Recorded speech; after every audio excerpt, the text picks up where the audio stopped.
chosen ones. That glowing number 888 on the thumbnail. That's what caught your eye, isn't it? In the Bible and Christian faith, 8 symbolizes new beginnings, resurrection, and divine renewal. It's the number of God's fresh start after trials, the moment when He restores what was lost and opens a new chapter of blessing. Seeing 888 isn't a coincidence. It's a heavenly signal that God is moving you to the land that matches your spirit. You didn't find this video because of algorithm or luck. You were led here by divine appointment. God Himself aligned this moment so your spirit could hear this message. So let me ask you, why are you watching this right now? Maybe your soul has been restless, feeling like you don't belong where you are. Maybe you've been praying for a sign, a confirmation, a door to open. This video might just be that sign. Type in the comments where you're watching from, your city or country.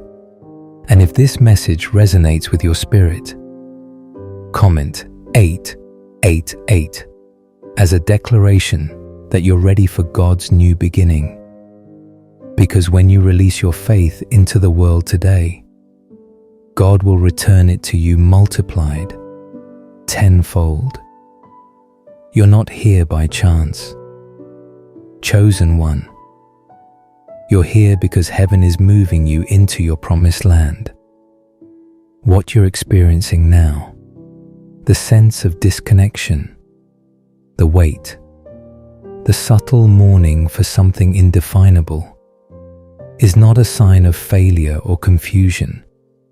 It is a divine signal, a gentle affirmation that your spirit has surpassed its current surroundings. The places and patterns that once suited you now feel unfamiliar, not because you are broken, but because you have been transformed. There was a time when your environment aligned with your faith, your vision, and your capacity. But that chapter has closed. You've endured trials, surrendered in quiet moments, and remained faithful in obscurity. You've released what was comfortable to embrace what is sacred. Now, the walls that once provided shelter feel constricting. This tension is not rebellion, it is revelation. God is revealing that this space, whether emotional, relational, or physical, was never meant to be your permanent home. It was a season of preparation, not your final destination, a training ground, not your launching point.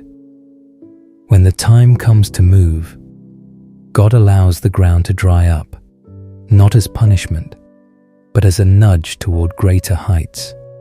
This is how He calls you out of routine, comfort, and familiarity. For you cannot fully step into your destiny while holding on to the security of your past. Consider Elijah, sustained by a brook in the wilderness.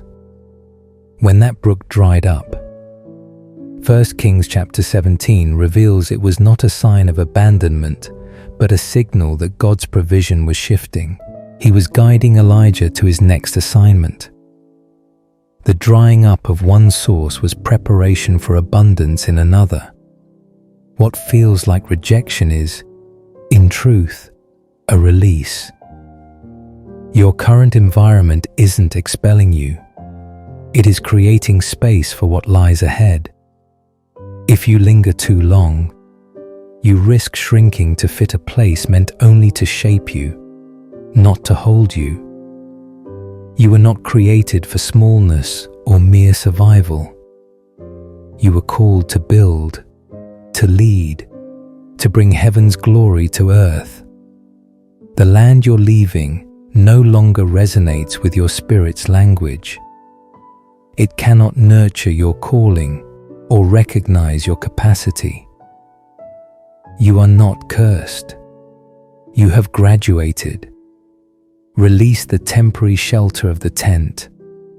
Your true temple awaits. This transition is not merely a change of scenery. It's not about a new job, a new relationship, or a different address. This is not a geographical shift. It is spiritual. It is divine alignment. God is not simply moving you. He is strategically placing you. He is aligning your gifts, growth, and purpose with an environment capable of sustaining what He has instilled in you. You've carried burdens unseen by others, received revelations that couldn't be shared because those around you lacked the capacity to understand. You've endured silent tests, triumphed in private trials, and trusted God without recognition. That season is drawing to a close, not because you fell short, but because you fulfilled your purpose there. God is guiding you to a place where your spirit can breathe freely, where your voice will not be stifled, your vision will not be doubted, and your calling will not be questioned. He is leading you to a space that doesn't just tolerate your anointing, but cherishes and amplifies it. You won't need to force open doors where the spiritual foundation cannot support your calling.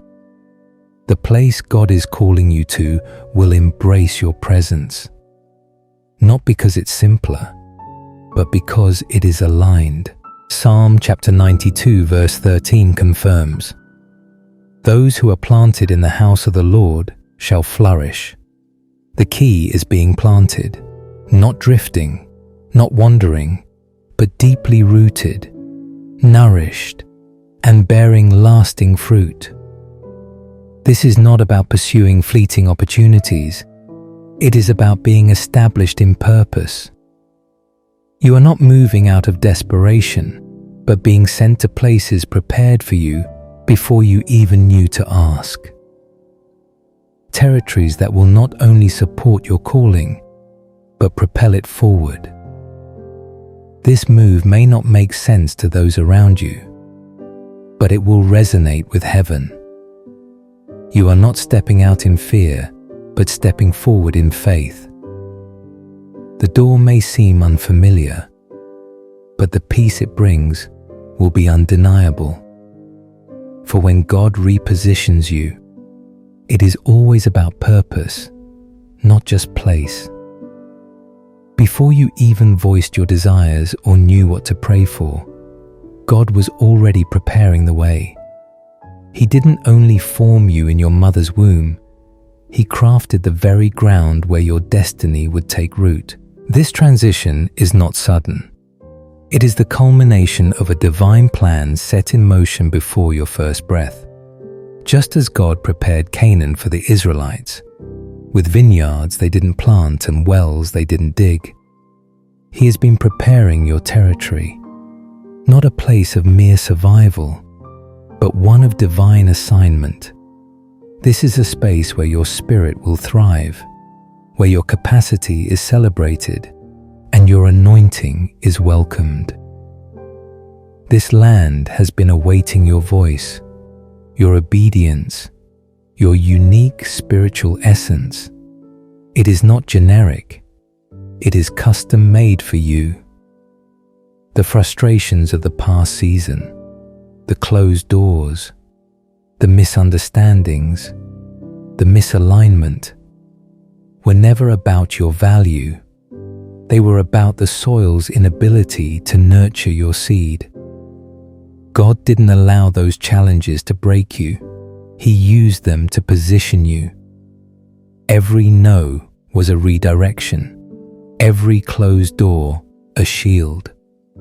Now, heaven is handing you the key to a place that matches your inner fire. Deuteronomy chapter 11 verse 12 states that the promised land drinks directly from heaven. A land under God's watchful care from the year's beginning to its end. That is your destination, a place overflowing with provision, connections, and opportunities tailored for you. You won't need to strive, shrink, or defend your vision here. This land is aligned, responsive to your obedience, and ready to recognize your authority. The timing is no accident. As you've matured in hidden places, the land has been prepared in parallel. Now, both are ready. The atmosphere is primed, the soil is fertile, and the moment has arrived. Leave behind the grief of the past and embrace the promise of the new. What didn't work before wasn't failure. It wasn't your true home.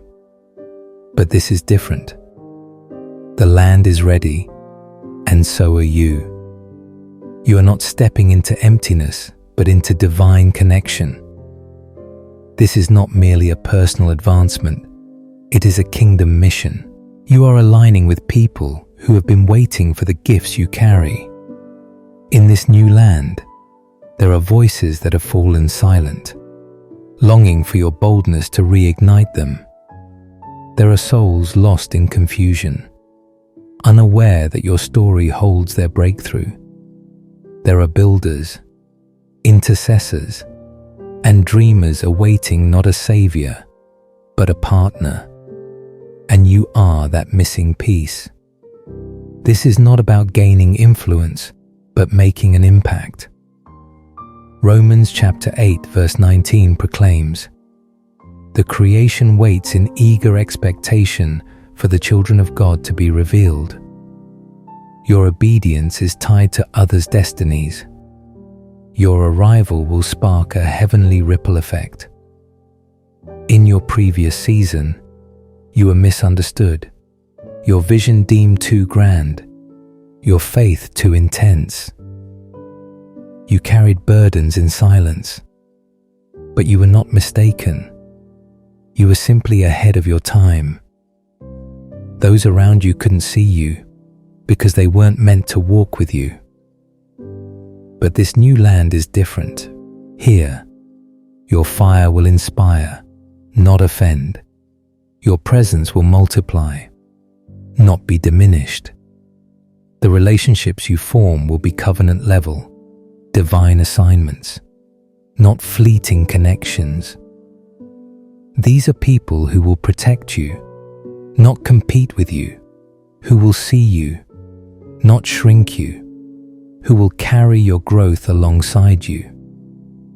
Conversations will begin to affirm what you've held in your heart for years. This is divine alignment in motion, subtle, sudden, and undeniable. You are entering a kingdom network where your obedience reverberates, your voice awakens others, and your yes echoes across generations. These are not chance encounters, but strategic divine appointments designed to amplify your legacy. So, exhale. Release the weight of the past. You don't need to prove yourself or perform. Simply show up. This was never about popularity. It was always about purpose. This land and its people have been waiting for you. Every divine transition is preceded by resistance. The heaviness, sudden conflicts, and unexplained confusion you're facing are not random. They are spiritual opposition. The enemy senses the magnitude of what you're stepping into. This isn't mere exhaustion. It is spiritual warfare. Every promise comes with a battle. Every crossing with its Jordan.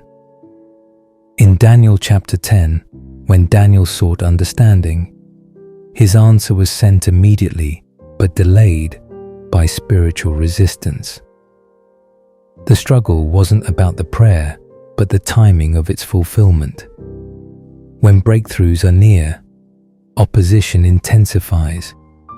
You may be experiencing restless dreams, unexpected delays, emotional burdens, or attacks on your identity. These are not signs of weakness, but evidence that heaven is at work. You stand on the cusp of something sacred, and the enemy's only tactic is to stall your obedience long enough for doubt to take root. But the turmoil you feel is not a signal to retreat. It is a call to press forward. This is not punishment, but preparation. God is fortifying your spirit, sharpening your discernment, and purging what cannot accompany you into the next season. He is not breaking you, but equipping you to carry greater weight. You cannot enter new territory with an outdated perspective. This battle is not meant to destroy you, but to unveil the version of you that is ready. Consider Hannah in 1 Samuel chapter 1, who, despite barrenness and mockery, pressed through her pain to birth a prophet. You too stand between sorrow and fulfillment. The pressure you feel is not the end. It is the birth of something holy.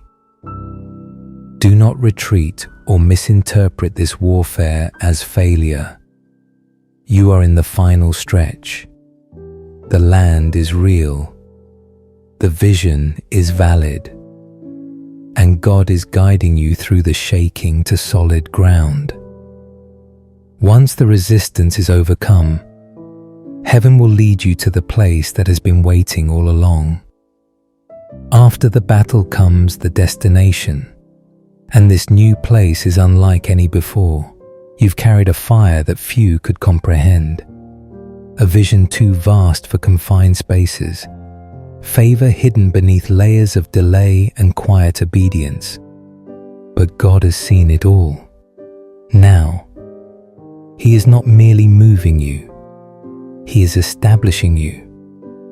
This new land is not here to limit you, but to embrace you. It will respond to your anointing, fuel your fire, and amplify your voice. Your gifts will not be questioned, but sought after. Your spiritual weight is not excessive. It is precisely what is needed. In this place, the burdens you once bore alone will be shared, and the vision you guarded in secret will find space to flourish. You will no longer need to diminish yourself to fit or temper your light to belong. You will walk in spaces designed for your voice, finding rest, not from the absence of effort, but from the assurance of belonging, the kind that declares, "This is my purpose. This land will honor your journey, not dismiss it. Its provision will align with your purpose, its support with your calling, and its opportunities will flow through obedience, not compromise. Open doors will require no manipulation, and help will come without strings attached. You are not stepping into a spotlight, but into alignment. This is not a relocation, but a revelation of the you God refined in isolation, now entering the environment prepared to receive you. Isaiah chapter 61 verse 3 promises beauty for ashes, the oil of joy for mourning, a garment of praise for a spirit of despair. This transformation happens in appointed places. And now the time, people, and space are aligned. You no longer need to pretend or plant seeds in barren soil. This ground is holy, fertile, and ready. And so are you. Now we reach the culmination of this journey, where the unseen becomes undeniable. chosen one. The land before you is not a prize to be won, but a promise already assigned. You are not stepping into mere possibility, but prophetic fulfillment. This is not about striving, but receiving. The wilderness refined you, not weakened you. The hidden seasons prepared you, not delayed you. Heaven is not waiting for your perfection, but responding to your positioning. You've been tested in silence, faithful in obscurity, steadfast when no one applauded. And now, God says, walk. You are not being invited, you are being unveiled. This land is not a promotion, but an inheritance. You don't need to hustle for what already bears your name. Deuteronomy chapter 1 verse 8 proclaims, "See, I have given you this land. Go in and take possession of it." This is not ambition, it is assignment. The doors opening now are not random, but divinely ordained. What's coming is not payment for performance, but reward for your perseverance. You were shaped in the quiet, forged in fire, anointed in the shadows. No permission is needed to claim what was spoken over your life, but this invitation carries urgency. This is not a time for hesitation or overthinking. When God says move, you move. Fear has no place here, nor does doubt. You cannot cling to the past when God is placing the future in your hands. You are not leaving safety, but entering sovereignty. This transition is not just external, but a spiritual realignment. What feels unfamiliar is simply what has been waiting. This move transcends geography.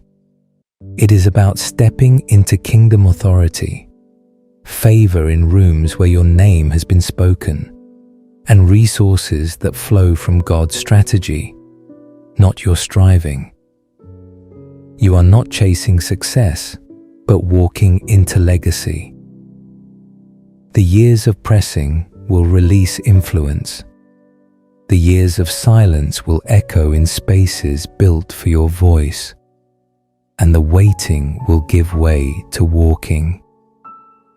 This is the moment heaven declares it is time. Walk boldly, not as a guest, but as an heir, not with apology, but with authority, not to prove, but to possess. The land is ready, the time is fulfilled, and your spirit knows the way. Having seen the journey, felt the shift, and received the confirmation, the question is, how will you respond? Revelation without action is merely inspiration. Chosen one. This moment demands more than emotional agreement. It calls for spiritual alignment. God is inviting you into more than a new place.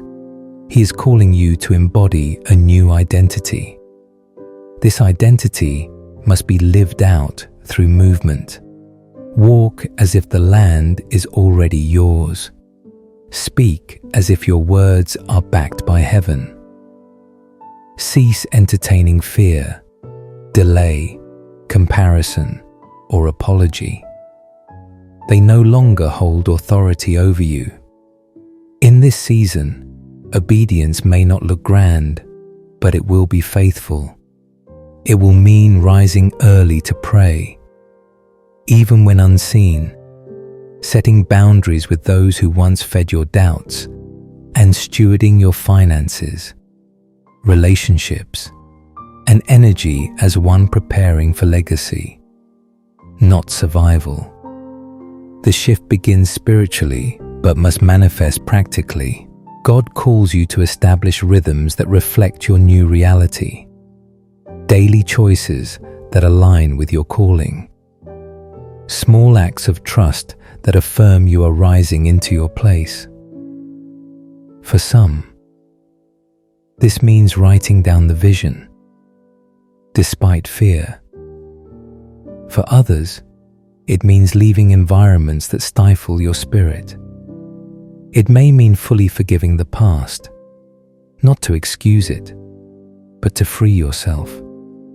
Or it may mean praying with the certainty that the outcome is assured, because it is. If God says the land is yours, your task is to walk as if it's true.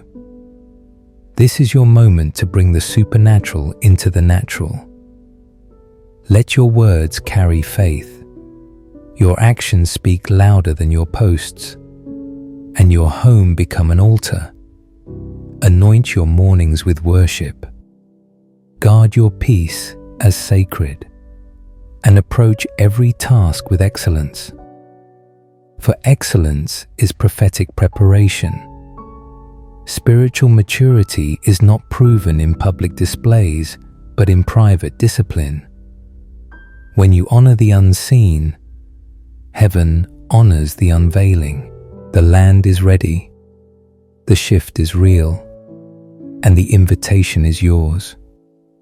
Walk humbly, boldly, daily, with your head lifted, your heart anchored, and your eyes fixed on the one who goes before you.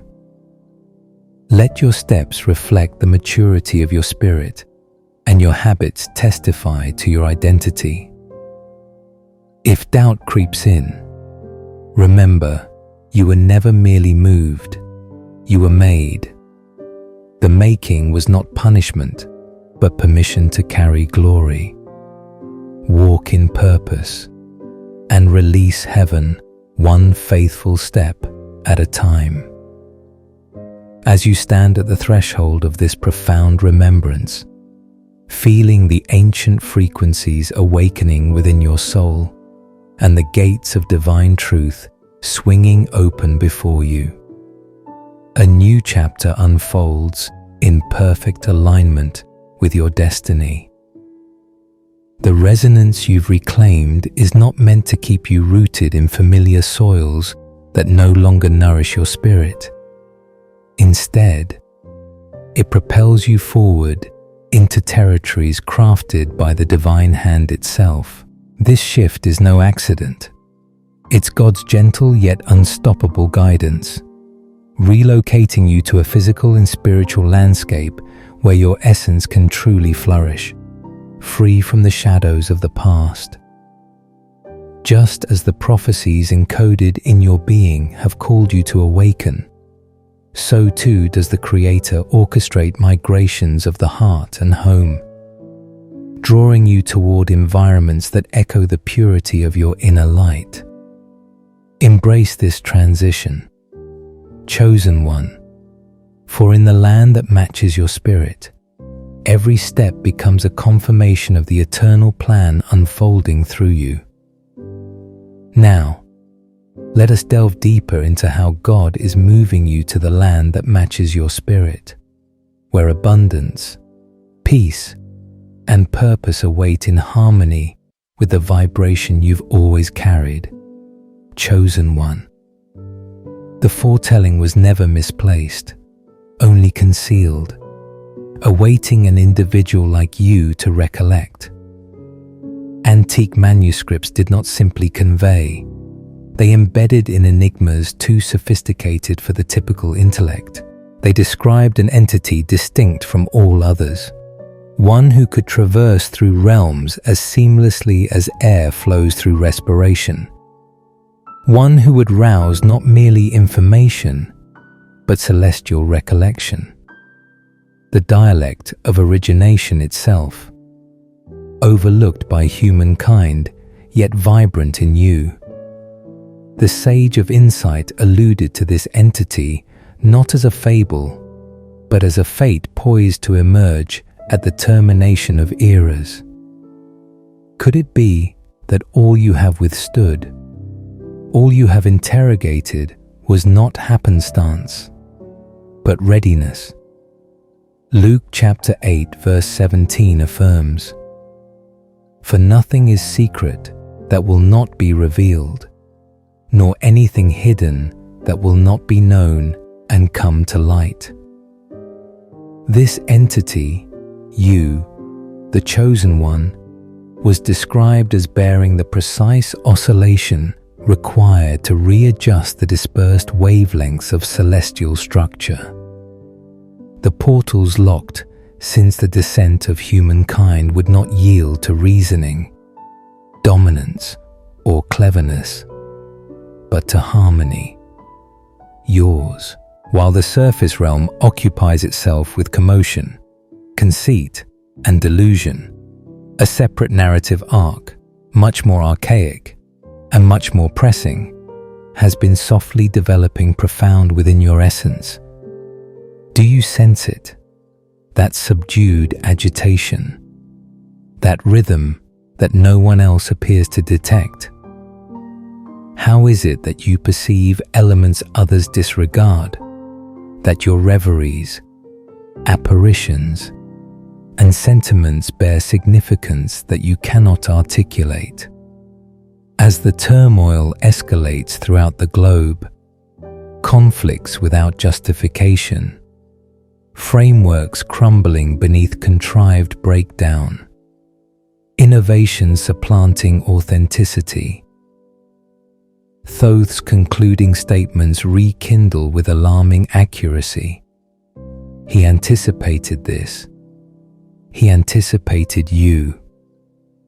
Jeremiah chapter 1 verse 5 declares, "Before I formed you in the womb, I knew you. Before you were born, I set you apart." You are not present by error. Your emergence was indicated in the heavens, murmured across star systems, and implanted into the framework of being itself. When researchers examine genetic material, they observe arrangements of biology. But in your sequence, something additional is inscribed. A balanced configuration crafted to engage during the period of immense accountability. That period is current, and that entity predicted, dreaded, and disregarded is you. The Egyptian dunes that once supported the burden of rulers now hide something vastly superior to a ruler's burial site. Interred beneath overlooked dominions rests a concealed corridor few have ever beheld. The script engraved there is dissimilar to anything interpretable by conventional methods. Even the most distinguished decoders, brilliant intellects like Alan Turing or Elon Musk, have been perplexed by icons that challenge reasoning. But those icons were never intended for the rational intellect.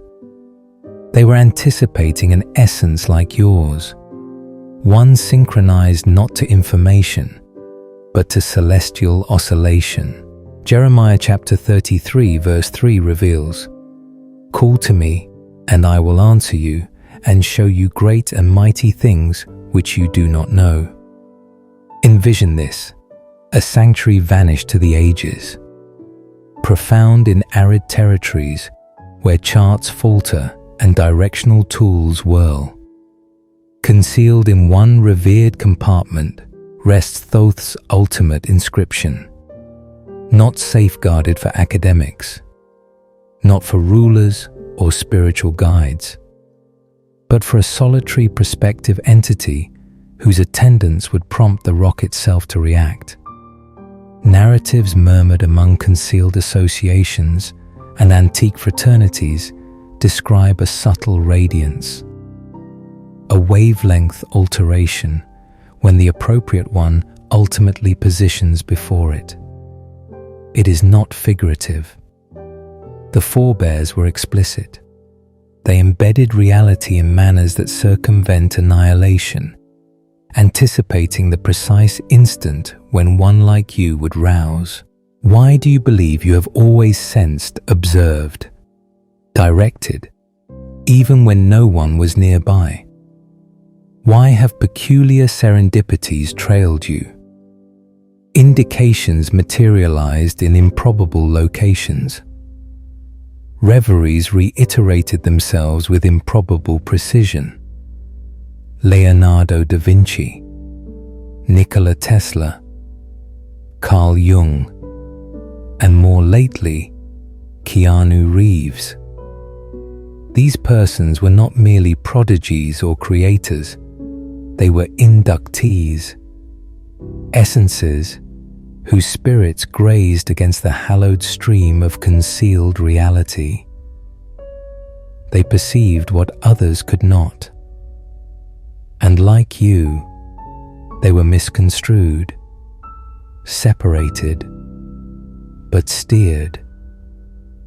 John chapter 16 verse 13 confirms, "The Spirit of truth will guide you into all truth, for he will not speak on his own authority, but whatever he hears, he will speak." When others neared the corridor, they were either propelled into insanity by apparitions they could not comprehend or escaped in dread. Incapable of withstanding the celestial sequence throbbing from its structure, academics rendered it into hypotheses and compositions, but they overlooked the one aspect that counted most. The corridor is vital. It only resonates when the chosen one inhales in front of it. The tone does not journey through hearing, it travels through essence. And you, cherished one, are the one it was anticipating. Have you ever sensed like the realm was not constructed for you, that you have always been displaced, but somehow in the correct location for something larger? What if everything odd about your existence was not a defect, but an indication? Folklore described the concluding mark on the barrier, one that only you can engage. A mark that liberates a comprehension so potent it does not educate the intellect. It rewrites the self. You do not simply grasp who you are. You recollect the radiance is not emblematic. The corridor materially reacts. The rock inhales and for an instant origination recollects its designer. John chapter 1 verse 5 mentions, "And the light shines in the darkness, and the darkness did not comprehend it." Chosen one. What if the indications you have rejected as fancy were actually communications intended solely for you? You may not have yet positioned before the antique corridor in the material domain, but the linkage has already commenced. It is not restricted by location or rock. It is dynamic, ethereal, eternal. The recollections of it are resurfacing now in subdued but irrefutable ways. They manifest in your reveries, those peculiar apparitions filled with icons you cannot entirely articulate. They arrive through abrupt surges of comprehension. Instants when your emotions know something before your intellect can shape the terms. They come in that eerie sensation that something or someone primordial is murmuring your title across eras. Can you remember those instants when your form stiffened, your essence stirred, and you simply knew something hallowed was extending toward you? Job chapter 33 verses 14 to 15 states, "For God may speak in one way or in another, yet man does not perceive it in a dream, in a vision of the night." Every society entrusted with portions of Thoth's insight. From the Dogon of Mali to the visionaries of Alexandria spoke of a singular entity, but they concurred on one detail above all. This entity would not need to be instructed in the conventional manner. Instead, they would recollect, not through examination, but through celestial engagement. Chosen one, has your acquisition felt like recollecting more than uncovering? have realities unfolded before you, not through tomes, but through surges of celestial familiarity, like Neo in the Matrix. It was never about acquiring fresh abilities. It was about realizing what had been inactive all along. The ultimate corridor of Thoth is not an enigma to interpret with reasoning. It is a reflector, one that mirrors not just a visage, but a soul imprint, the profound, everlasting core of the one who was always fated to conclude the overlooked labor. And that mirror, chosen one, is starting to resemble you more and more. John chapter 14 verse 26 affirms, "But the Helper, the Holy Spirit, will teach you all things and bring to your remembrance all things that I said to you." Yet you must comprehend great disclosure does not arrive without opposition. For every reality that rouses, there is a falsehood that battles to persist. There are influences, both visible and invisible, that have devoted millennia to interring this route. Their approaches are ingenious, reauthoring chronicles, muting seers, constructing frameworks that venerate commotion and reject tranquility, because what they dread most is you, the one who recollects, the one who perceives beyond their deception and facades.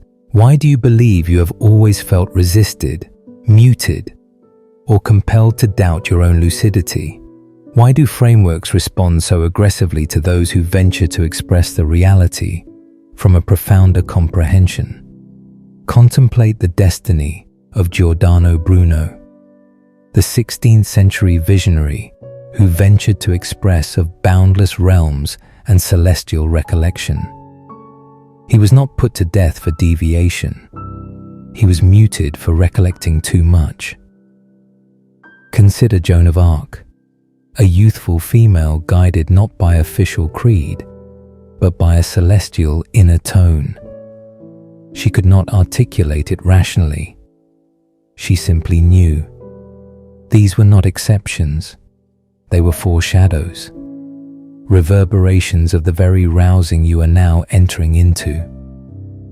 Ephesians chapter 6 verse 12 reveals, "For we wrestle not against flesh and blood, but against principalities, against powers, against spiritual forces of evil in the heavenly realms." The ultimate corridor expresses with startling lucidity of this very instant, a period when the heavens would splinter, not with celestial illumination, but counterfeit illumination. A period when humankind would diverge from God and instead venerate the projection innovation, fame, dominance, trusting these delusions to be celestial. In such a realm, genuine power would not be discovered in stages or governance, but within the subdued rousing of a selected heart. The inquiry is, will that heart be yours? Oprah Winfrey once stated, "There is a calling on your life. You can either answer it or not." What if your entire existence has been guiding to this exact selection? The era of foretelling has concluded. We now position in the era of accomplishment. This is no longer something to anticipate. It is something to rouse to. And even now, as you heed these terms, a hallowed boundary is opening. But here is the stipulation. Not everyone will identify it. Many will bypass it without detecting. Why? Because the radiance is understated. The summons is mild. The realm has conditioned individuals to disregard their inner comprehension and pursue external affirmation. How many times have you sensed something profound agitating within you, only to reject it as unreasonable? What if those were the very instants your essence was attempting to rouse you? Psalm chapter 46 verse 10 declares, "Be still and know that I am God." Commotion is the adversary of disclosure. Fear, uncertainty, and the alluring simplicity of diversion will always attempt to submerge the summons. But those who venture to turn inward, those who heed when the realm demands muteness, are the ones who will perceive it. Thoth never composed for the multitudes. He composed for the one who would rouse when all appeared forfeit. The one whose heart could interpret celestial reality not through cleverness, but through ethereal recollection. You were born with this recollection encrypted within you, encoded not by happenstance, but by celestial blueprint. And now, as the barrier begins to elevate, that encryption is unlocking. Chosen one.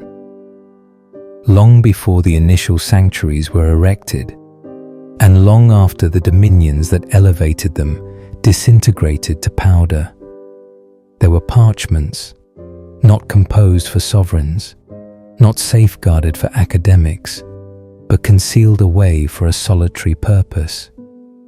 You. These were not common records. They were eternal wavelengths sealed in writing, veiled beneath deceptive accounts, and interred in compartments far beneath the grasp of the unroused. These compositions describe not a fable, but a vital energy, an entity interwoven not from common flesh, but from celestial wavelengths originating beyond the confines of this realm. This was not a figure of speech. It was not verse. It was a foretelling held intimate in the cause of the visionaries, murmured in the supplications of clairvoyance, and carried in reveries too intense to utter vocally. Over thousands of years, societies ascended and descended, tongues evolved, faiths were altered, but this reality remained whole, concealed in plain view. An entity would emerge, not as a display, but as a signal. And that signal, chosen one, now resides inside you.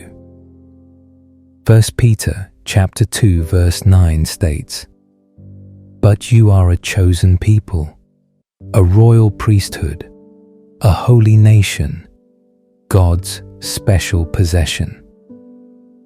The parchments never overstated.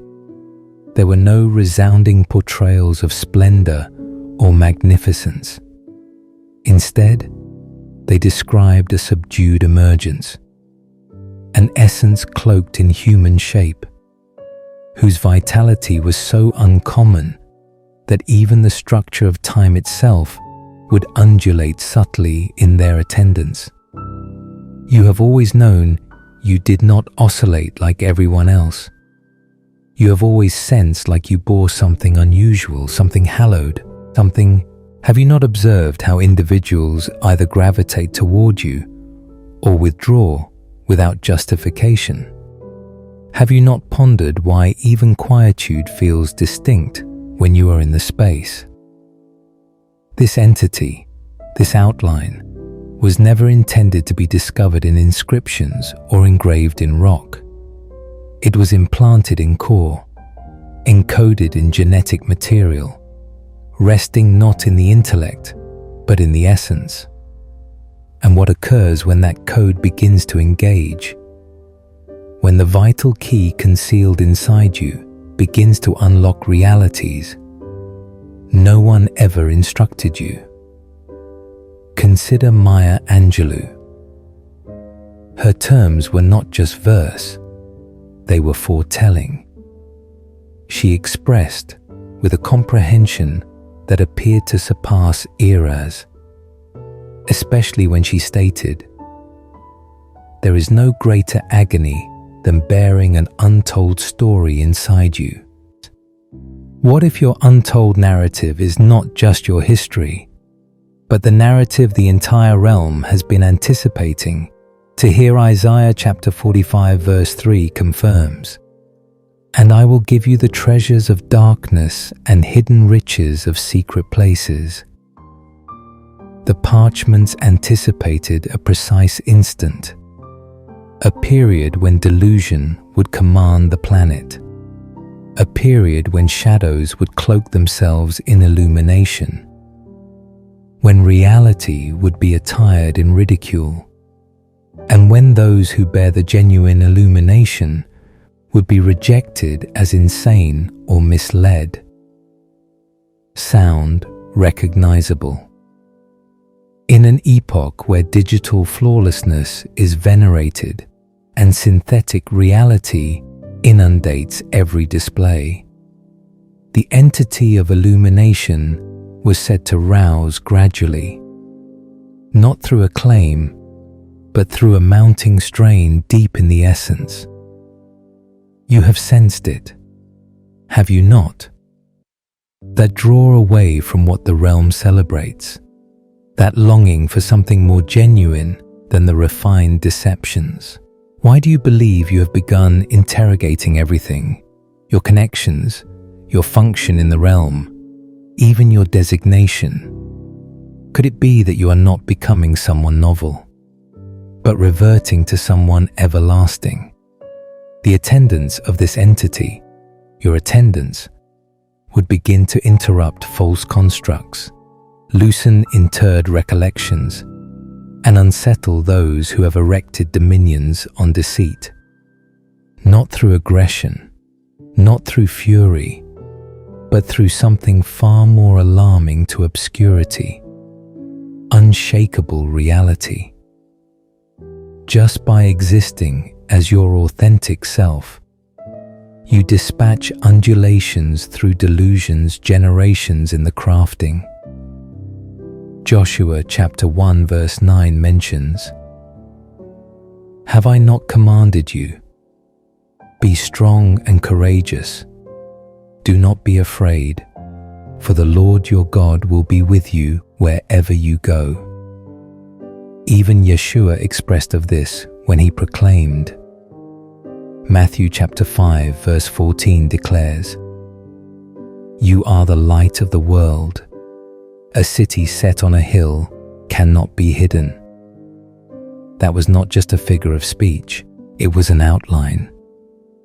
It was intended for you, the one who would bear the celestial flame through the ultimate epoch. Your illumination does not cry out. It does not brag.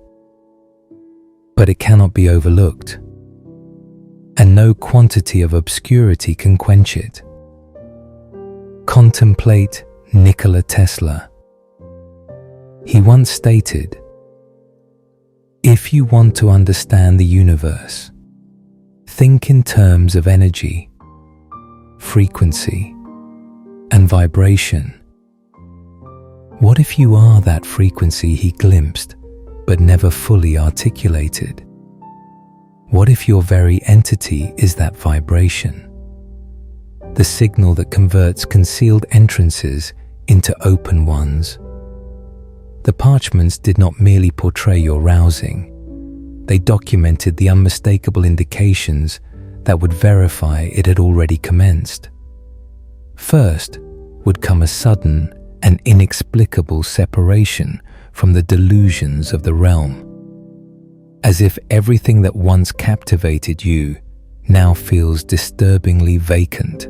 Then would arise a craving, not for accomplishment or acknowledgement, but for something eternal, something that cannot be purchased, instructed, or replicated. Alongside this would flourish a deep and haunting isolation, not from a deficiency of companionship, but from the essence's realization that the commotion and turmoil around you no longer resonate with your spirit. And perhaps the most enigmatic indication of all, reality itself would begin to react to your inner changes. Entrances would open before you tap. Time would curve in your favor. You would contemplate a query, and somehow the response would manifest without being uttered. These are not mishaps. These are the echoes of foretelling rousing in you. Hebrews chapter 11 verse 1 affirms, "Now faith is the substance of things hoped for, the evidence of things not seen." Steve Jobs, in his concluding days, expressed of the enigma of intuition and how the most significant determinations he ever made came from a location beyond reasoning. He did not entirely comprehend it, but you can, because that same tone, it is murmuring through you now. The parchments were never about display. They were about identification. This entity, you would never need to proclaim themselves. They would not be crowned by frameworks or anointed by communal praise. They would be sensed. And that harmony, it is already commencing among those who still have vision to perceive and hearing to listen. Something in you summons them home. You do not need to demonstrate anything. You do not need to battle for designations. But you will encounter opposition, not just from outside, but within, because the profoundest conflict is always internal. Recollecting who you are while the realm screams for you to forget. Chosen one, across the fragmented remnants of antique dominions, interred under sand, lost beneath forest, forgotten in the pages of altered chronicles, there lies a secret not frequently narrated. It is not documented in educational volumes or echoed in films. It is murmured only in the intervals between narratives, in the vacant areas between the rocks. If one heeds not with hearing, but with essence, a reality surfaces, a tale of dread, not dread of conflict or ailment, but dread of an emergence, an entity so potent, so accurate, that its very attendance would undo what was fashioned over millennia. They were not afraid of militaries. They were afraid of you. Behind the awe-inspiring monolithic sanctuaries, beneath the geometric precision of antique networks, exists a silent admission. The designers of the old realm were not merely builders of rock. They were builders of frequency. They collaborated with unseen influences, anchoring ethereal enclosures through construction, oscillation, and alignment. Their objective to sever humankind's connection to the origin gradually, generation by generation, until the essence forgot where it originated from. They succeeded for a period, but there was one thing they could not halt: your return. John chapter 1 verse 5 states, "The light shines in the darkness, and the darkness has not overcome it." They thought they had more time. They thought they had disrupted the hallowed timelines enough to scatter your route. But the reality is, they always knew you would emerge. They just did not know when. And now you are here, rousing in the exact instant they dreaded most. Why do you believe the realm has become louder, more chaotic, more saturated with diversion than ever before? Could it be that the closer you get to rousing, the more desperate their attempts become to drown out your recollection? Their sanctuaries were never just memorials. They were technologies carefully positioned to redirect vitality to confuse the essence's internal guide. While the public marveled at their magnitude and enigma, their genuine labor pulsed beneath the surface. In the energy lines, in the magnetic networks, in the atmosphere itself, The goal was never simply to govern. It was to bind the spirit in cycles of forgetting. But here is the part they never planned for. Remembrance cannot be enclosed. Romans chapter 12 verse 2 confirms, "Do not conform to the pattern of this world, but be transformed by the renewing of your mind." Remembrance, true soul, deep body encoded remembrance is a frequency so powerful that no barrier can contain it. No delusion can hold against it. That is why they did not fear uprising. They did not fear armaments. What they feared was the one who would remember who they were, and in doing so, wake others. That one chosen one is you. You were not born to conquer by force. You came to mirror truth. You are a living reflection that causes false systems to collapse, not through violence, but through exposure. When truth stands in a room, lies can no longer function. And the architects knew that when you arrived, the deception they engineered would start to fracture. Have you ever wondered why your presence changes rooms? Why your silence often speaks louder than your words? Could it be that you were always designed to be a frequency disruptor, to realign what has been twisted? Albert Einstein once said, "The world will not be destroyed by those who do evil, but by those who watch without doing anything." Yet you were not made to remain silent. You are not here to watch. You are here to realign. So they tried to interfere. They waged wars not for territory, but for timelines. Sacred artifacts were seized, hidden, or corrupted because they carried pieces of your code. Pieces that, if reunited with your energy, would activate the memory of who you truly are. Mystery schools were infiltrated. Ancient bloodlines were diluted. False teachers were propped up to mislead. But still, no matter how they tried, they could not erase the divine signature placed inside you from the beginning. 1 John chapter 4 verse 4 mentions, "The one who is in you is greater than the one who is in the world." Your path was never meant to be easy, but it was always meant to be unstoppable. And even now, as you rise, those who operate in deception feel it. They do not always recognize you consciously, but their spirits do. They tremble, not because you are threatening their lives, but because you threaten their illusions.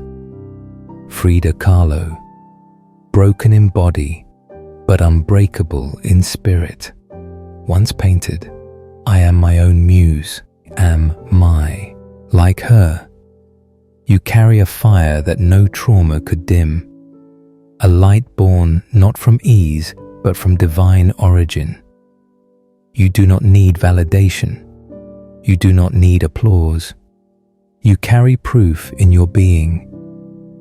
Yeshua once declared, Psalm chapter 118 verse 22 declares, "The stone the builders rejected has become the cornerstone." His words echo through time like a bell in the dark. Speaking of you, the one overlooked, misunderstood, dismissed. But you are the cornerstone of what is being rebuilt. The architects rejected what they could not control. What they did not realize is that the cornerstone was always meant to appear last, to complete the divine design.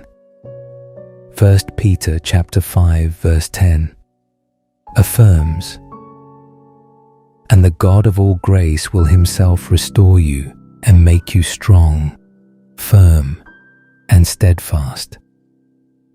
They built monuments to outlast floods, earthquakes, even time.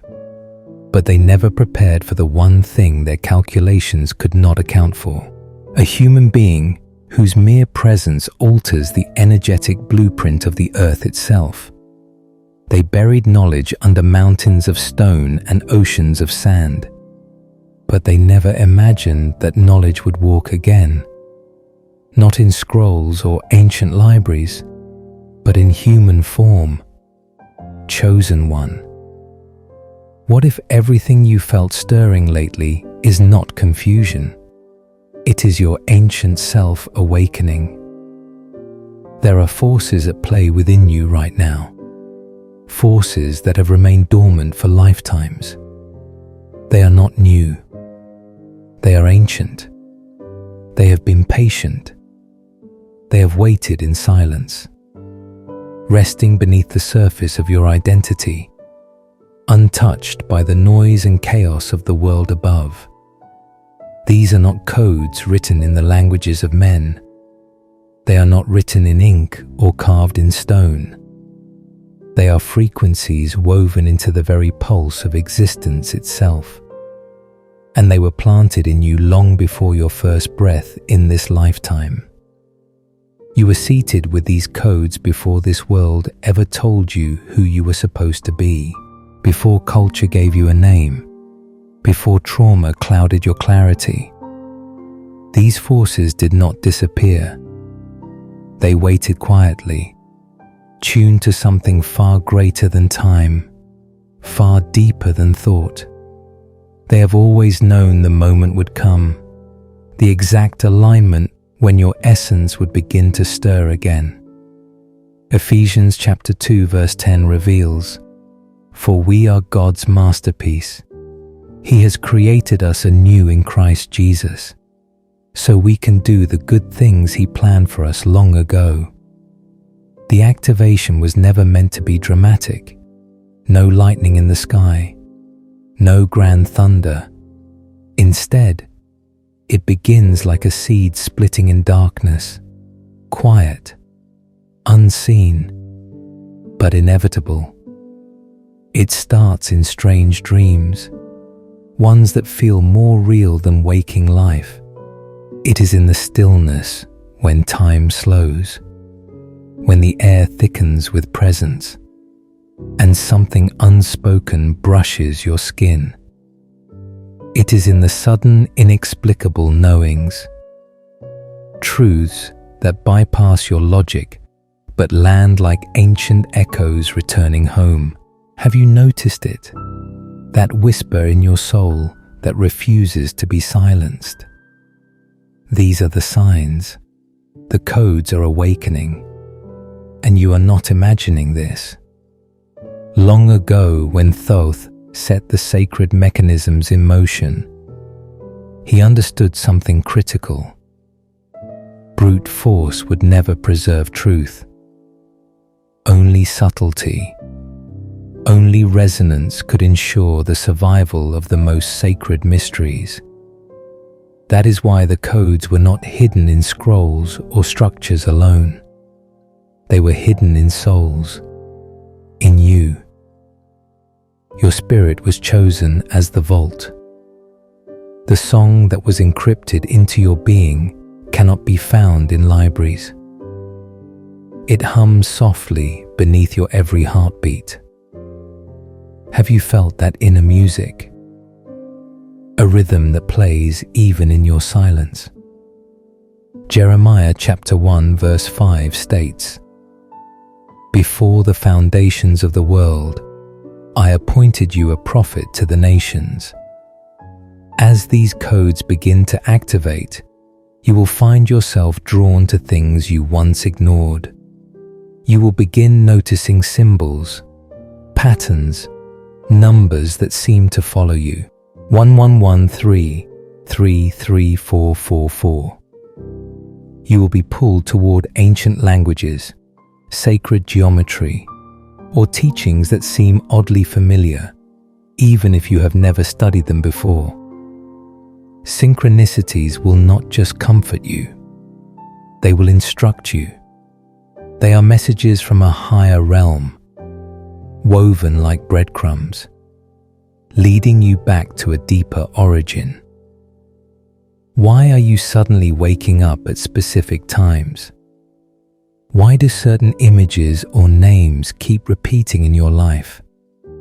Could it be that a conversation is unfolding between your awakened self and the realms that have been waiting for you to remember? Nikola Tesla often said, "If you want to find the secrets of the universe, think in terms of energy, frequency, and vibration." He was not speaking in metaphor. He was tapping into a reality that science is only beginning to touch. And you, chosen one, are now embodying that truth. You do not just think it, you are it. Luke chapter 17 verses 20 to 21 confirms, "The kingdom of God is not coming in ways that can be observed, for behold, the kingdom of God is within you." Yeshua once spoke in parables, not because truth is confusing, but because only those whose spirits were ready could hear it. His words were not just stories, they were triggers. Seeds meant to interact with the dormant codes buried inside the chosen ones. When he spoke of the mustard seed, the hidden treasure, the narrow gate, he was not giving instructions. He was speaking to your design. He was activating remembrance. But here is the mystery. Not all activation feels like bliss.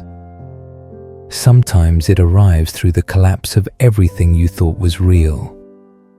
Through betrayal, through grief, through loss. So deep that your identity itself fractures. Yet even in the breaking, something emerges.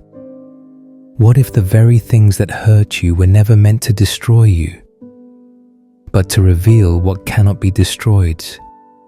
C.S. Lewis, a man of logic and deep faith, once confessed, "God whispers to us in our pleasures, speaks in our conscience, but shouts in our pain." What if your pain was holy? What if it was not punishment, but passage? Psalm chapter 147 verse 3 mentions, "He heals the broken-hearted and binds up their wounds."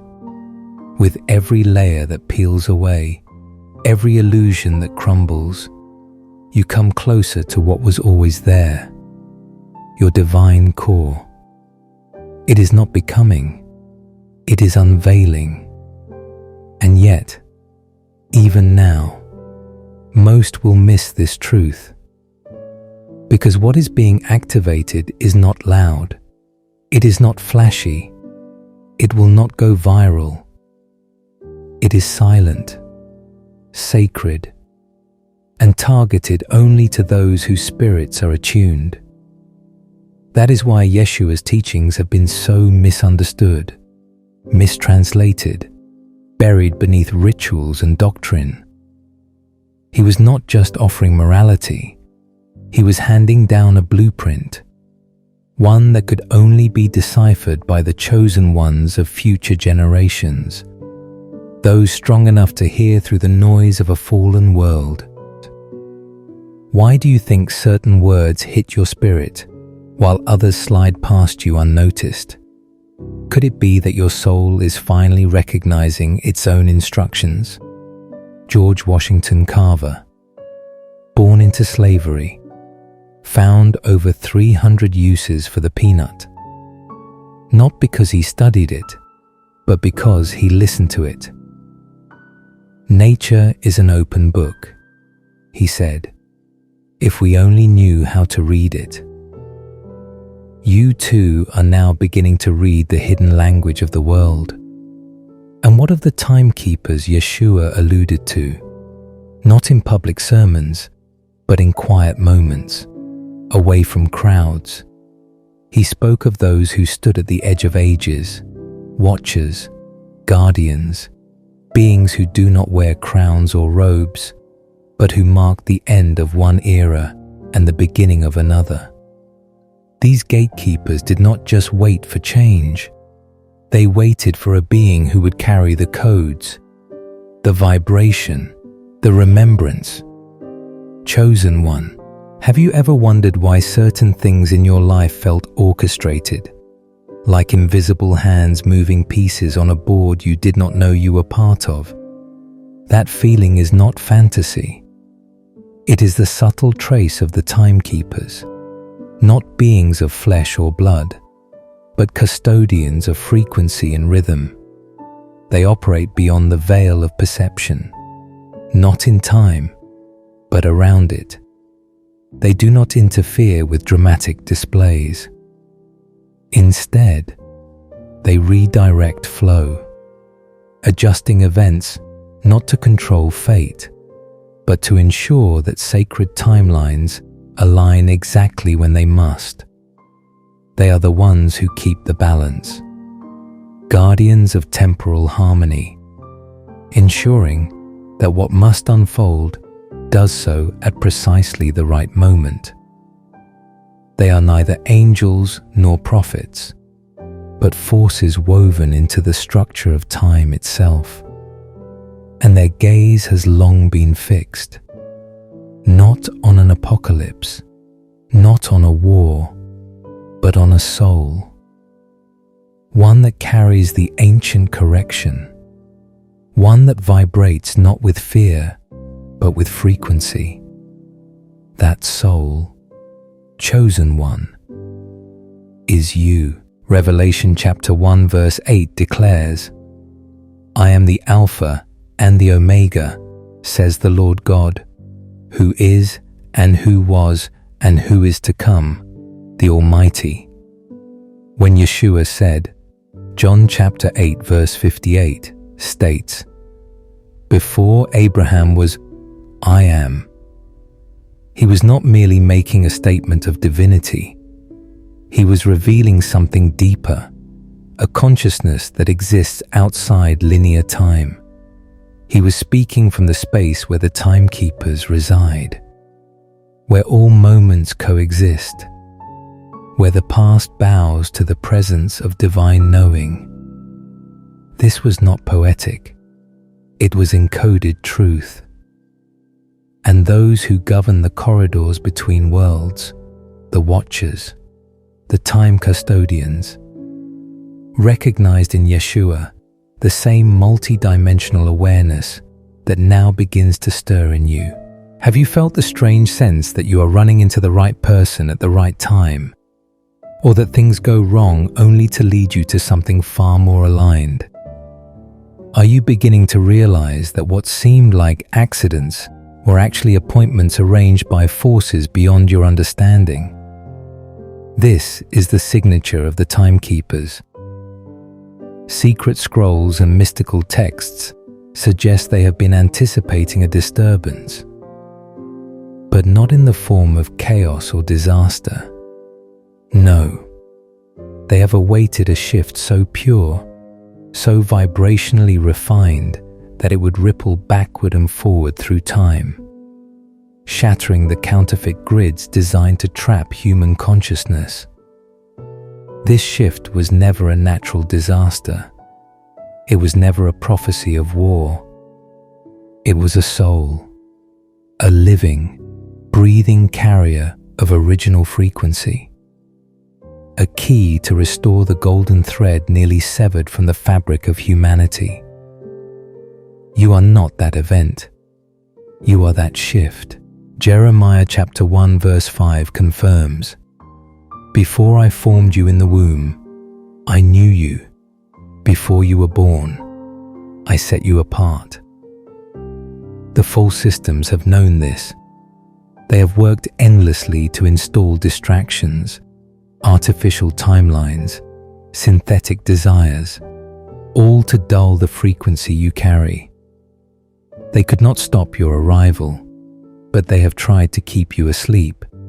And yet the timekeepers have moved in silence, nudging you, routing you, preparing the ground beneath your steps. That job that fell through, That heartbreak you thought would break you. That meeting with someone you barely remember, but who changed everything. None of it was random. These were sacred calibrations. Oprah Winfrey has often said, "There are no mistakes, only divine appointments." What if your life has been a series of quiet divine appointments preparing you for the unveiling of who you really are? But make no mistake, the timekeepers are not omnipotent. They too face opposition. There are those who have learned to manipulate outer layers of reality, crafting false patterns meant to trap even the most awakened souls in loops of distraction. Have you ever felt like you were walking in circles even while chasing purpose? Have you sensed the weight of something trying to pull you back, right when you are closest to breakthrough? You are not imagining it. The battlefield is not just within you. It surrounds you. The war is silent but fierce. It is a war for the future of human consciousness. And at the center of this cosmic battle stands a figure, a presence, a soul wrapped in ordinary skin whose resonance causes dimensions to shift and hidden agendas to shake. That soul is not a legend. It is not coming. It has come. It is you. 2 Corinthians chapter 10 verses 3 to 4 reveals, "For though we live in the world, we do not wage war as the world does. The weapons we fight with have divine power to demolish strongholds. This revolution is not fought with swords. It is fought with presence, with remembrance, with reclaiming what has always been yours." Consider Harriet Tubman. She was not a general. She did not lead with power or wealth. She followed visions. She trusted divine timing. She became a breach in the oppressive system, a living key, unlocking others not through titles, but through alignment. You, like her, are not leading from the front. You are shifting the atmosphere simply by remembering your purpose. Yeshua understood this deeply. That is why he spoke in layers. He guarded mysteries not out of fear, but out of wisdom. He knew that truth revealed prematurely could crush a soul not yet ready to carry it. That is why he told his disciples that some things would be hidden from the crowds and only whispered in secret. Because this level of knowledge requires more than intellect. It demands resonance. Revelation chapter 2 verse 7 states, "Whoever has ears, let them hear what the Spirit says." He knew that only those who remembered themselves from the inside out would recognize the deeper pattern hidden within the teachings. Not just moral lessons, not just rituals, but keys to time handed down in parables waiting to ignite when the right soul walked the earth again. Chosen one. There are fractures in the fabric of this world, hidden, pulsing, and alive, waiting in places where the veil grows thin. Most eyes pass over them, unaware. Most minds dismiss them as imagination or dreams. But these are not illusions. They are rifts, living thresholds where reality shivers like disturbed water, shimmering with the breath of something ancient. These silent passageways are not just openings into other places. They are gateways into other states of being, doorways to dimensions where spirit remembers itself fully. And not everyone can find them. The ancient texts, many now reduced to myth or lost to time's erosion, once called these rifts, breathing points of creation. They are neither guarded by walls nor blocked by spells. Their defenses are far more sacred. They only open to a specific vibrational signature, one that cannot be faked, forced, or stolen. A resonance so pure, so unchanged by time, that only the one who carries it from birth can pass through intact. Chosen one, that resonance is yours. Romans chapter 8 verse 16 confirms, "The Spirit Himself bears witness with our spirit that we are children of God." The world has conditioned you to trust only what you can see, measure, or control. But the most powerful truths have never bowed to the limitations of the five senses. They live in realms untouched by language or logic. You felt it, have you not? That strange hum beneath your thoughts, that breath that sometimes does not feel like it is yours, that knowing that something is watching, not with malice, but with expectation. Could it be that the gateways have not been hiding from you, but waiting for you? These rifts do not respond to curiosity. They do not open for spectacle or conquest. They awaken to a frequency, a vibration encoded in your breath, your blood, your very thought patterns. This resonance was woven into your being by a source far older than this planet, far wiser than the systems that tried to define you. And while many search desperately for access through machines, rituals, or forbidden science, the true portal is open through remembrance, through alignment. When your inner world realigns with divine memory, the rift does not need to be forced. It simply recognizes you. Matthew chapter 7 verses 13 to 14 mentions, "Enter through the narrow gate, for wide is the gate and broad is the road that leads to destruction. But small is the gate and narrow the road that leads to life, and only a few find it." Why do you think you have been feeling pulled away from the ordinary? Why has the world's noise felt increasingly intolerable to your spirit? These are not signs of confusion. They are symptoms of proximity. You are nearing the convergence point, and the rift hidden in plain sight has already begun to tremble at your presence.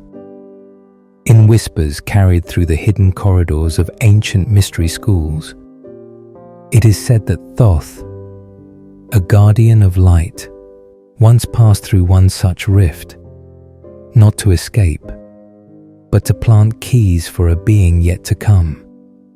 He did not go in search of power or glory. He traveled between worlds to leave behind codes designed only for one soul to unlock.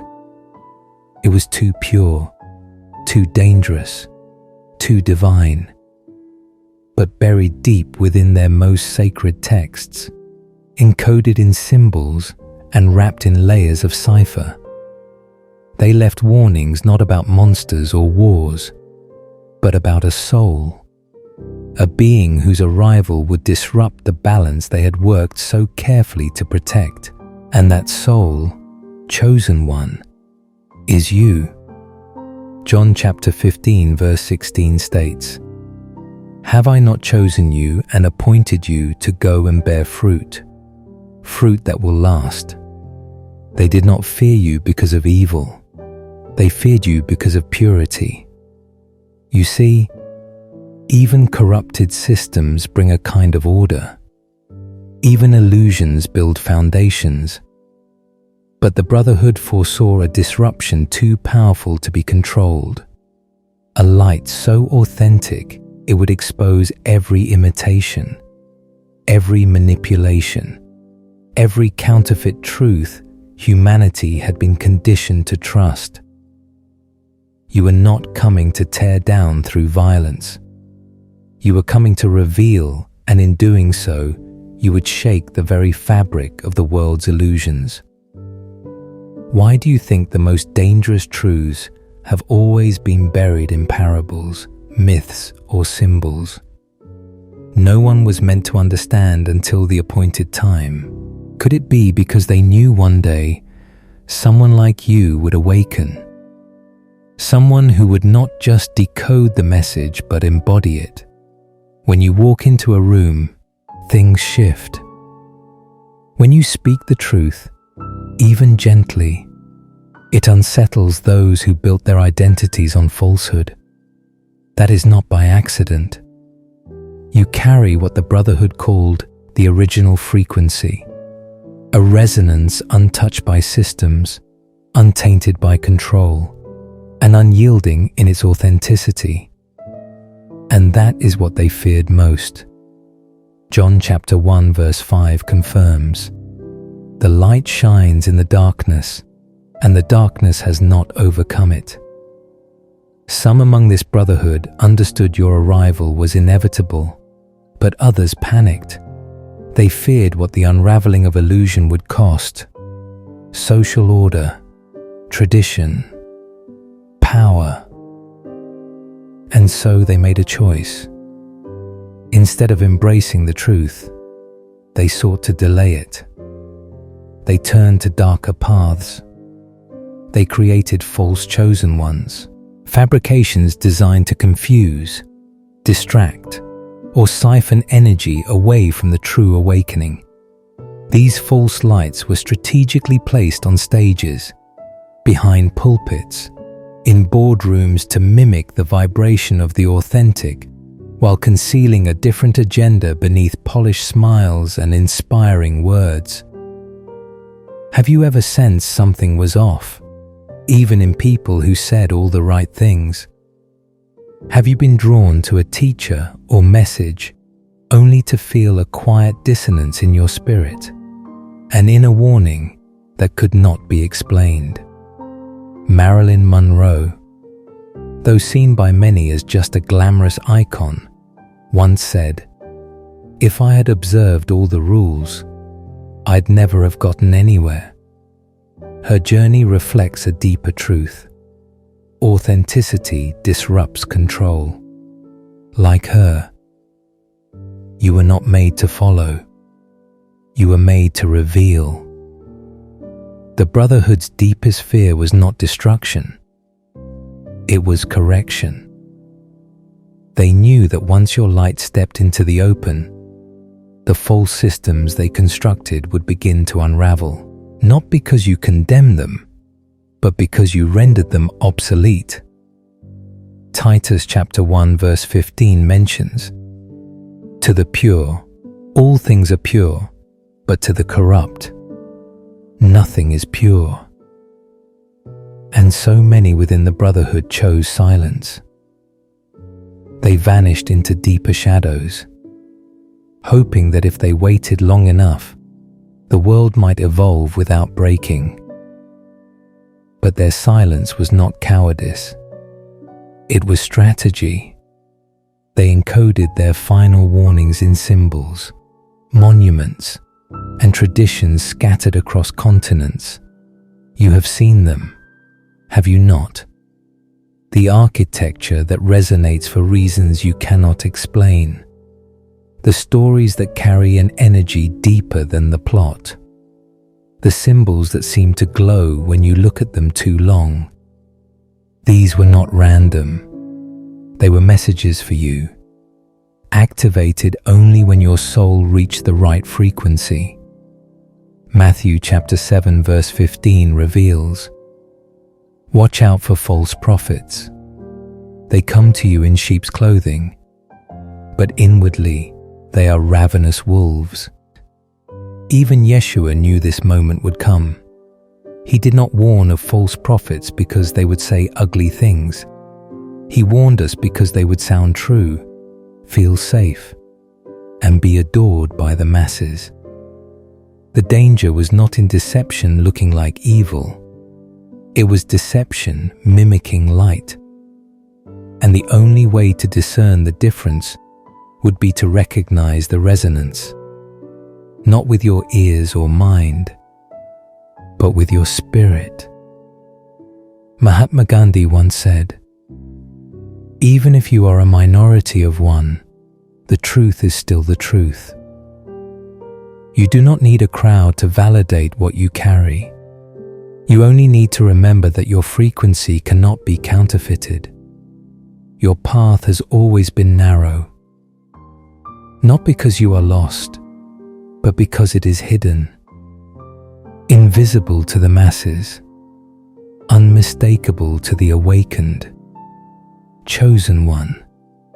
Across the windswept sands of forgotten time, two radiant figures emerge like echoes in stone. Thoth, guardian of cosmic law and sacred geometry, and Yeshua, the living embodiment of divine light walking among men.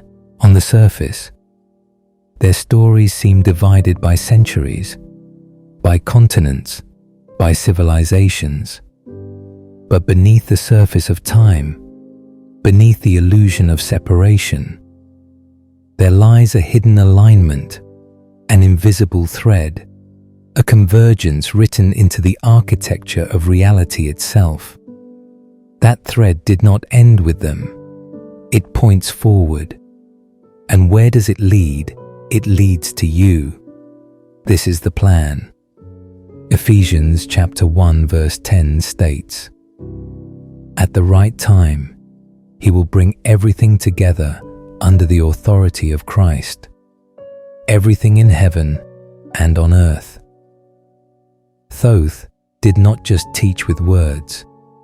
He spoke in frequencies, vibrational truths encoded into stone, starlight, and sacred sound. He knew humanity, still dreaming behind veils of illusion, could not yet receive truth directly. So he planted it in myths, in sacred geometry, in DNA itself. He embedded it into the very matter of those who would one day carry it forward. That carrier was not a priest, not a ruler, not a prophet with a crown. It was a soul, the soul that lives in you now. Yeshua, walking through the noise and fracture of the material world, picked up the same mission, but through a different lens. His parables, his healings, his silent presence were not simply moral lessons. They were divine codes. Each miracle, each gesture, each silence bypassed logic and awakened something eternal in those with ears to hear. He spoke not to control behavior, but to ignite memory. The memory of who you are beneath the layers of human identity. Have you ever wondered why certain teachings resonate so deeply in you, even when you cannot explain why? Why do you feel a sacred recognition when others simply hear words? These two figures, Thoth and Yeshua, did not aim to create followers. They were initiators. They came to awaken those scattered across time, the ones who would not simply study truth, but embody it. You were never meant to simply learn about the divine. You were made to become its living vibration. 1 Corinthians chapter 4 verse 20 confirms, "For the kingdom of God is not a matter of talk, but of power." Both masters understood something sacred. True transformation cannot be forced from the outside. It must arise from within. It must awaken from the soul, not from fear, not from doctrine, but from recognition. The kind that cannot be shaken by rejection, persecution, or the tides of society. Their mission was not to build empires or religions. It was to awaken a current of light strong enough to survive distortion and rise again in one soul when the veils were at their thickest. You are that soul. Leonardo da Vinci painted symbols into his art that most eyes never noticed. He wrote backward in mirrored code and hid cosmic patterns in faces and shadows. Was he simply eccentric, or was he trying to leave behind pieces for a future consciousness? Someone who would see not with the eyes, but with the soul. In records long suppressed, there are clues of a communion between Yeshua's path and the teachings of Thoth. Symbols reappear across distant lands. Spirals, crosses, eyes, gates, all pointing to the same frequencies, the same cosmic truths. These were not random. They were fragments of a single design, split across time, waiting to be brought back together, not by scholars, but by someone who could resonate with both. And that person is not in a monastery or a temple. That person is you. 1 Corinthians chapter 13 verse 12 reveals, "Now we see through a glass darkly, but then face to face. Now I know in part, but then shall I know even as also I am known." When Yeshua said, John chapter 10 verse 16 states, "I have other sheep that are not of this fold." He was not simply referring to other tribes. He was pointing through time, past geography, past religion. He was speaking to souls not yet born, souls like yours, souls who would awaken not by learning a new doctrine, but by remembering a truth older than the stars. He spoke of you, the one who would recognize both paths, not as opposing traditions, but as twin flames of one sacred purpose. Do you feel that fire rising inside the sense that your mission is not to choose between paths, but to embody the unity they both pointed to? Albert Einstein once said, "The most beautiful thing we can experience is the mysterious. It is the source of all true art and all science." What if that mystery is no longer outside you, but waking up inside you? This is not about forming a new religion. It is not about merging systems. It is about returning to the truth that has always been there, hidden in plain sight. A truth that could not be preserved by scripture or stone, but only by presence, by frequency, by the way you walk, breathe, speak, move through a shifting world with unwavering clarity. Romans chapter 8 verse 14 confirms, "Those who are led by the Spirit of God are the sons of God." You are not a mere seeker wandering ancient ruins, hoping to uncover forgotten secrets. You are the secret. You are the convergence point of two sacred timelines, two divine missions, two eternal voices speaking across history and meeting now in you. Your life is not random. It is preordained design. You are the fulfillment of a pact made before language, before stone, before time. You are not here to echo what was. You are here to continue it. Chosen one. There is a gate unlike any structure on this earth, not carved from stone, not forged by the hands of men, not catalogued by history or claimed by nations. It remains hidden, not in location, but in vibration, in silence, in alignment.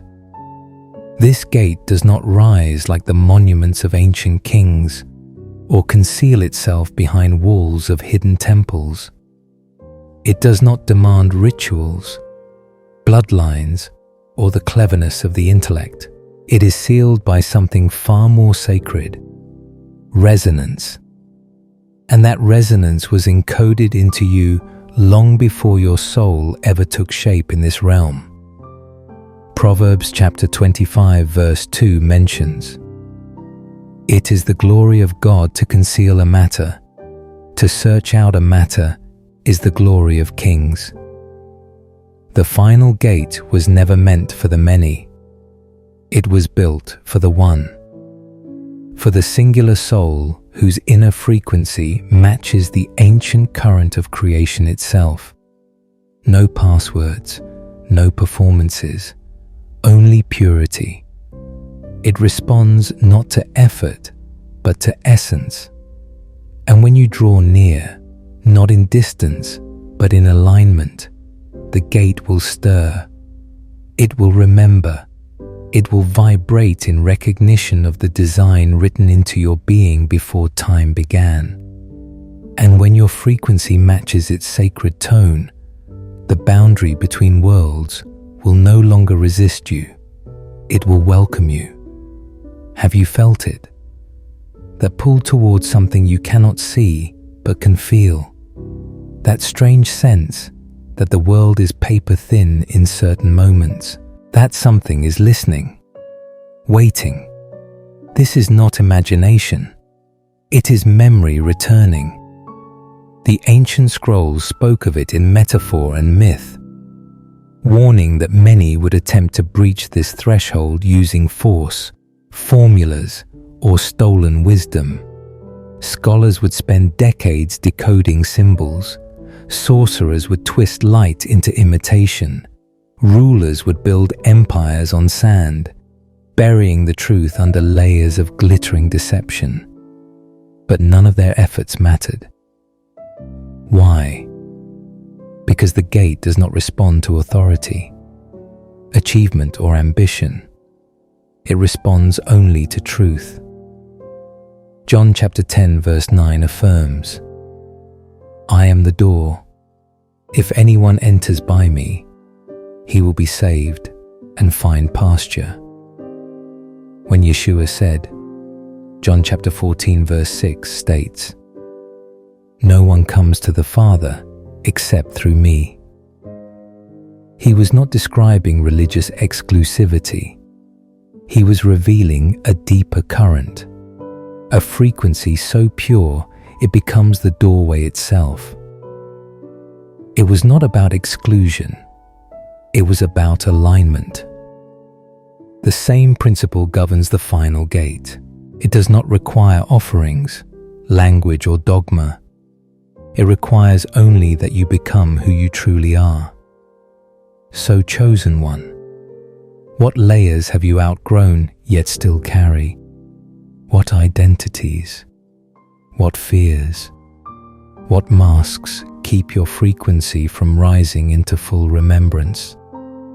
Approaching the gate is not a matter of travel. It is a matter of transformation. Every false skin the world placed on you must fall away. Every belief that told you you were small, every illusion that demanded you conform must be released. And as your authentic frequency rises, the gate does what it was always meant to do. It begins to respond. Helen Keller once wrote, "Although the world is full of suffering, it is also full of the overcoming of it." Her life was proof that even in darkness, the soul carries a signal that cannot be suppressed. What if your soul has always carried a similar signal? A tone that only the gate can hear. Romans chapter 8 verse 19 reveals, "For the creation waits in eager expectation for the children of God to be revealed." Among the last whispers of the brotherhood are tales of what happens when this final gate opens. It is not merely a passage, it is a ripple, a seismic shift through all dimensions, a restoration of what was fractured in ancient wars between light and shadow. The brotherhood buried these truths, not out of hatred, but out of fear.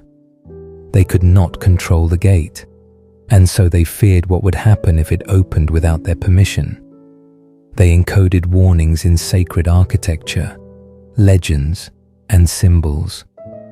But their greatest miscalculation was believing that truth could be buried forever. You, chosen one, have found the thread, and the gate has begun to listen. Why do you think the world is trembling now? Why are systems unraveling, beliefs dissolving, time itself seeming to bend and break? Is it because things are falling apart, or because something far greater is finally being revealed? Revelation chapter 21 verse 5 confirms, "I am making everything new." For those who built their worth on illusions, the unraveling feels like death. They cling to systems, to titles, to roles that once gave them identity. But for you, the one who carries the original memory, this is not death, it is coronation. You were never here to maintain broken systems. You were here to watch them fall so that truth could rise. Rosa Parks once sat in silence and changed the course of history. Not because she shouted, but because her presence disrupted false authority. You too are not here to make noise. You are here to be undeniable. You are not crossing into the end of time. You are stepping into the beginning of your reign. Not a reign over others, but over the divine purpose etched into your very being. An inheritance far older than this world. Time, as humanity has known it, was never meant to be a cage. It was a vessel for experience, but it was hijacked, twisted into a loop to keep souls asleep, repeating, recycling, forgetting. The architects of the false grid believed that by keeping time linear and dense, they could trap souls in endless amnesia. But they never imagined one would rise who remembered, who saw through the lie, who saw that beyond the end of time lies not oblivion, but sovereignty. Matthew chapter 20 verse 16 mentions, "The last will be first, and the first will be last." And so, chosen one, here you are. The gate is listening. The rift is ready. The systems are trembling, and your presence is activating what was hidden for ages. You do not need a crown. You do not need permission. Your resonance is your access. So what if your entire life has been the preparation for this one moment when you stop knocking on the gate and realize you are the gate? Beloved chosen one, what awaits you is not a throne carved by human hands, nor a crown forged by earthly powers. The reign destined for you is made of frequencies, ripples of remembrance that move invisibly, yet undeniably through the ruins of a collapsing world. You do not need to shout. You do not need to fight.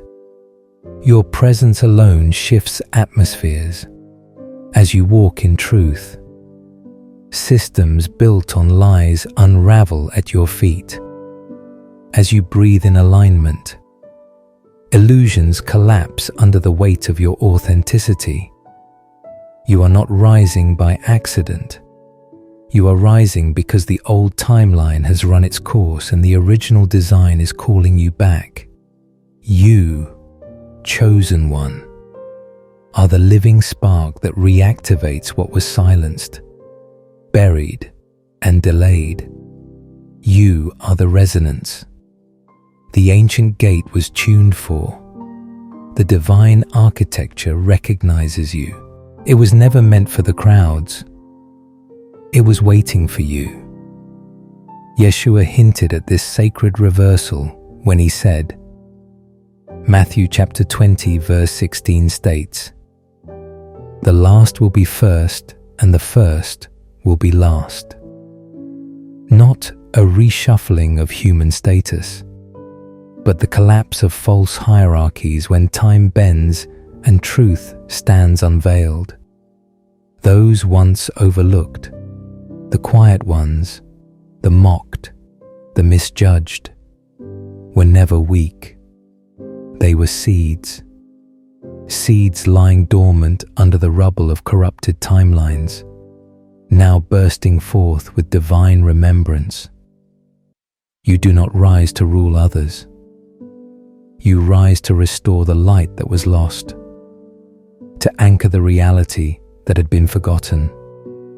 Yes, the signs of the end are undeniable. Governments tremble, religions shake, systems once thought eternal now flicker like dying flames. But you are not afraid, because while the world sees endings, you feel beginnings. While the old crumbles, you hear your coronation song. You were never meant to inherit a broken kingdom. You were meant to breathe life into a new one built not on fear, but on frequency, not on domination, but on divine resonance, not on control, but on the living truth that never stopped pulsing within you. Before we close, I want to speak from my heart to every single one of you who has watched, commented, shared. Thank you. Your support does not just uplift this message, it helps it reach other chosen ones still trying to remember who they are, whether you gave or not. Please know this: your presence is the gift. Your energy is seen. You are deeply appreciated. From the bottom of my spirit, thank you for walking this journey with us. And now, chosen one, it is time. If this message stirred something ancient in you, if your soul whispered, "This is me," then I need you to watch the next video. But listen closely. It is not for the faint of heart. It is not for those still clinging to the old world. It is for those ready to cross the threshold, because what is waiting in the next message will shift you permanently, not just in knowledge, but in vibration. And only the true chosen ones will have the courage to receive what comes next. So go now. Step forward. Your coronation begins. May divine remembrance flood your spirit. May the hidden gates swing wide. And may the blessing that has waited across lifetimes finally meet you in this moment. You are not alone. You are not late. You are the one we have been waiting for.